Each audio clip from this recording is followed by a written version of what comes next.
Hi, it's Danielle from the blog warmwithtime.com, where I help you design a home full of vintage charm. And in today's video, I have another haul for you. This time, my haul is completely vintage furniture. So me and my husband have been looking for a lot of different furniture items for our home. If you're curious what are items on my wish list, here is a video that I go over everything that I'm looking for in 2022. And a couple of these items were actually on that list, which is super exciting. And I wanted to just pop on and share with you the items that I picked up because I'm very excited about them. And also I wanted to share with you my plans for making them over and also get some of your input and what your thoughts are as well. So without further ado, let's go ahead and get into it. And the first item I wanted to share with you is this beautiful hutch in the background behind me. So this is an antique pie safe.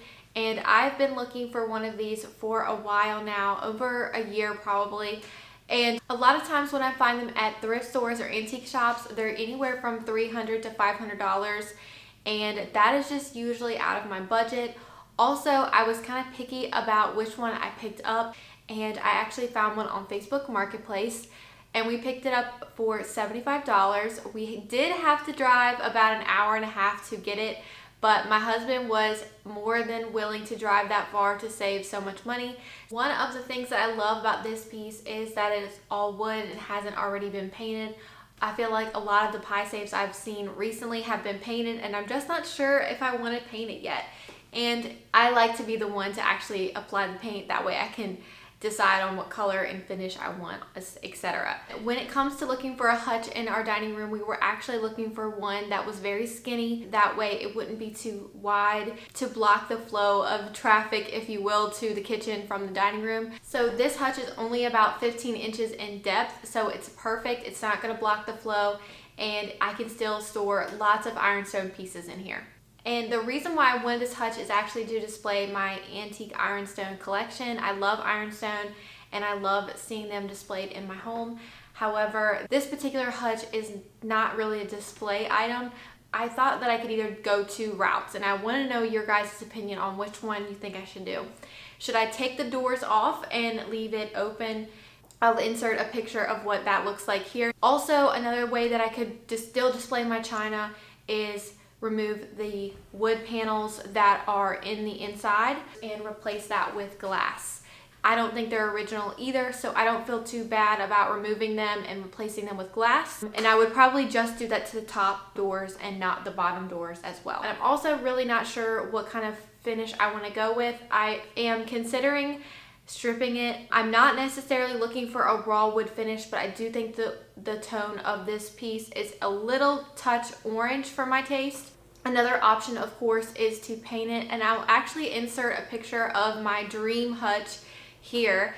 This is actually a step back hutch from Miss Mustard Seed. I'm absolutely obsessed with it. I think it's so gorgeous and I really love it, but I just don't know if I have it in me to paint this particular hutch, just given the fact that it's so old and in really good condition. I'm just not sure that I want to paint it. So let me know in the comments below, what do you think that I should do with this hutch? Should I remove the doors so that I can display my china, or should I put glass doors on this hutch? Also, let me know what you think, paint it or not. I'm really just not sure. Anyways, I'm really excited to see what you guys think about that, and I appreciate your help. Okay, the next item I wanted to share with you is a craft cabinet.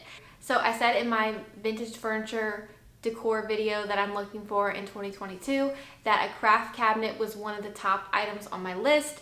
And so when I saw one on Facebook Marketplace, I jumped on it. But it was a little pricey. I paid $125 for this craft cabinet, and you'll have to let me know in the comments if you think that's a good deal or not.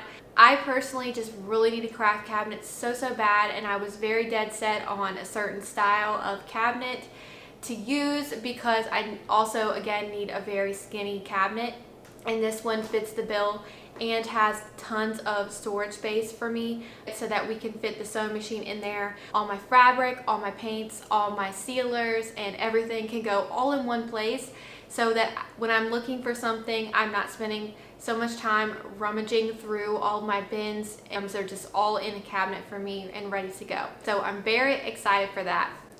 But this particular cabinet has a ton of character, let me tell you. And for the price, I think that I maybe have overpaid.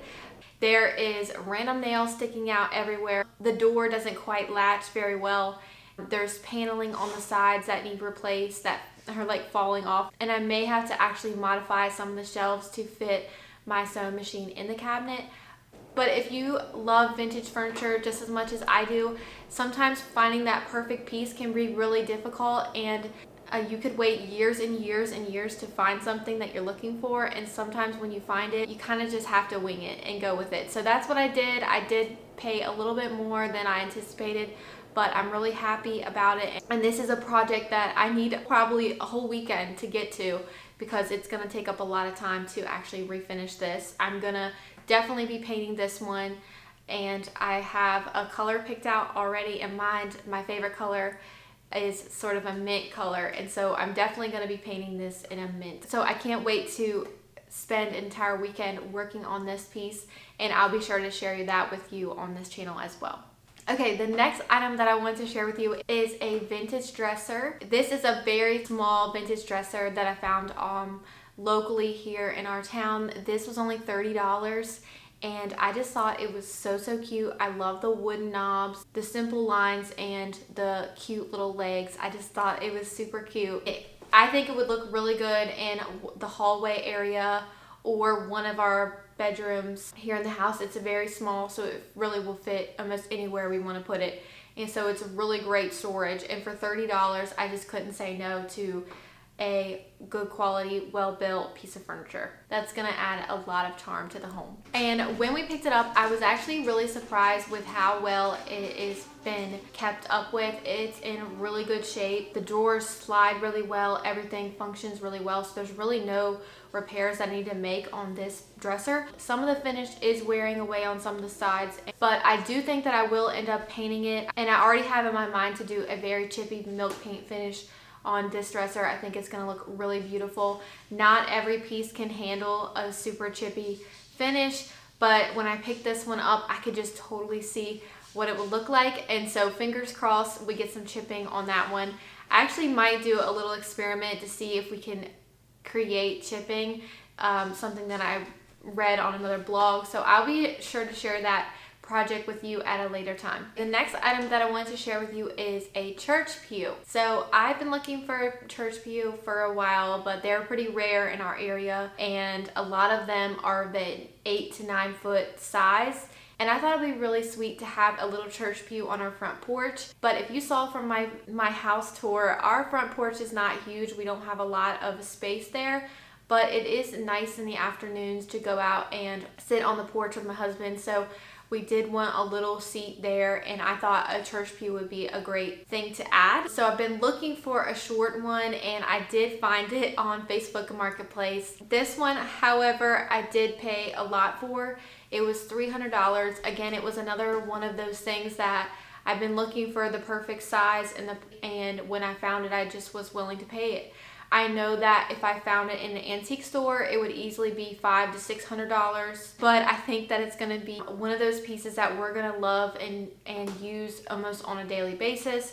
So to me, it was well worth the money. Plus, it's solid wood and has tons of character and charm. It's gonna look so cute in the springtime and the summertime with a couple of throw pillows and our garden starting to bloom, and just enjoy our front porch. In the photo, however, it did look like it was already like the color that I wanted. So I'll insert a picture of what it looked like in the photo. I guess the guy had maybe brightened the image, or it was just taking the photo in a very well lit room. It kind of looked already like it was sort of a raw wood look. That's exactly what I wanted. But when we picked it up, it was actually a little bit darker than I want. His wife actually tried to sand off a lot of the stain, and so it was kind of patchy because she only was able to do some of it.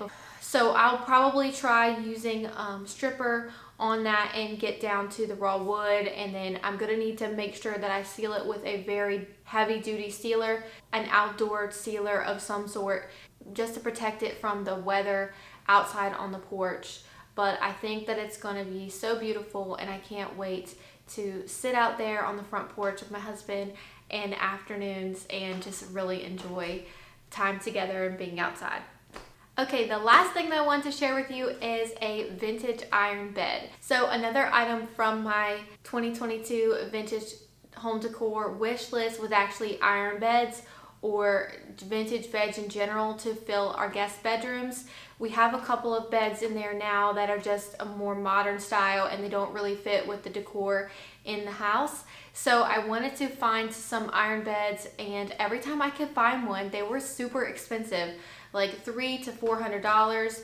And so I wasn't quite ready to spend that much money. So I just kept looking and looking, and ultimately I did find one for $20 on Facebook Marketplace. One thing to keep in mind when you're looking for iron beds is to make sure that they have the rails with them. That just makes it a lot easier to assemble, and that way you don't have to modify it and make your own rails, which you probably could do, but it's just a little bit more time consuming. This one did have the rails, so we went ahead and went with it, and I'm gonna need to spray it with some milk paint in the springtime. Once it starts to warm up a little bit, we can get back to spraying pieces, and I'll probably spray this one because it's a lot of spindles and crevices, and these items like this in particular are my favorite to spray because brushing is just such a hassle because of all the nooks and crannies and the spindles that it has. And now that we have the bed for one of the guest bedrooms, I can actually start to plan what I want the room to look like. So I can't wait to do that project and go ahead and get the rooms ready to go for the next time that we have guests. Alright, so that was it for my haul. I really hope you enjoyed this video. Let me know in the comments what was your favorite item from my haul today. And if you're interested in seeing these items I hauled today in a future makeover, be sure to subscribe down below. That way you don't miss it.